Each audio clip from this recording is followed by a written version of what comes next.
Hi, it's Mark from Top Local. We're here with Bernie Pawlik from Pawlik Automotive. We're talking cars this morning. How you doing, Bernie? Doing very well. So we're going to talk about a BMW 323i that had a water pump problem. What was going on with this BMW? Well, the the owner was driving the vehicle and pulled into a job site and was making a horrendous racket. And they wisely decided to shut it off and have the vehicle towed to our shop to be repaired. And you found? We found the water pump severely worn. I mean, the sound coming from the engine was just horrendous. And the water pump bearing was completely fried. Well, it's fried, like broken apart, causing the belt to flop around, the pulleys, the fan was, way out of place and tapping things. So there's a lot of noises going on, a lot of racket. We'll just get right into sharing a little video of the bearing because it's really interesting to look at. So here is the water pump bearing. That's just not good. Yeah, it's just insanely worn. Basically, that should not have any play in it whatsoever. That should not have any play. Yeah, no, that should be. I could grab that bearing, that flange, and move it. There should be absolutely no movement at all whatsoever. So, what sort of other issues would be caused by the water pump failure like that? Well, there's a lot of things that can happen. And interestingly enough, there was really no pre-warning, although I suspect if the owner had listened a little more, there was probably some growling bearing noise coming from the engine.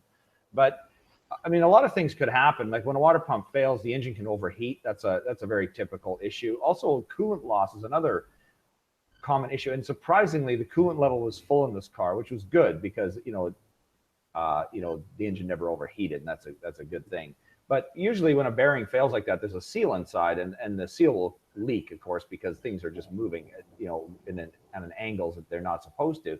I think something with the design of this water pump, it's very got a very long housing and bearings at each end, and I think somehow the way the seal is situated just allows it to not leak. But again, that was a real surprise because with a bearing that loose, 99% of the time the coolant just gushes out all over the ground. So. Fortunately, in the case of this vehicle, there wasn't, the water pump was the main thing that was bad. So you replaced the water pump. Any other parts need to be replaced? Well, there was a few other things. So fortunately, the fan itself wasn't damaged, even though it was whacking against the fan shroud. And I guess in some cases too, if this thing had worn worse, it could have just wrecked the radiator too, because they often sit very close. The fan and radiator can sit close to each other, but there's no damage in that area.